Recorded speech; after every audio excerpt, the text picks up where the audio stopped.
The China Coast Guard threw tear gas, hurled rocks, and used blinding strobe lights against Philippine Navy personnel during the resupply mission for a grounded naval outpost in the West Philippine Sea on June 17. The Armed Forces of the Philippines revealed several footages showing the ordeal of the two rigid hull inflatable boats used to resupply BRP Sierra Madre grounded in Ayungin Shoal. A video footage shows how the China Coast Guard boat rammed one of two Philippine Navy's rigid hull inflatable boats, while a personnel made a tourniquet on the right hand of a sailor who lost his thumb due to a prior ramming incident.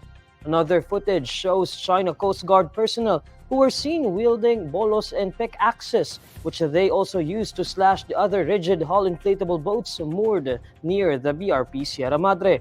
Furthermore, the bolo-wielding China Coast Guard personnel then began hurling rocks and other objects at the personnel of the moored rigid hull inflatable boats at the BRP Sierra Madre.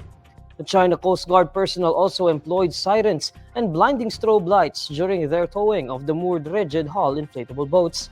During the commotion, a Navy personnel could be heard shouting at China Coast Guard, telling them to stop and reiterates they are in the territory of the Philippines. An aerial footage also shows two China Coast Guard boats crammed the rigid hull inflatable boats, which was stowed away from the BRP Sierra Madre. According to AFP Chief General Romeo Broner Jr., the China Coast Guard should be made accountable for their piracy and should return the rifles and other equipment they looted from Navy troops, as well as the damages they have caused. Manila's regular resupply mission in the BRP Sierra Madre became one of the flashpoints of tensions in the West Philippine Sea, and the latest mission saw the most violent actions from Beijing thus far.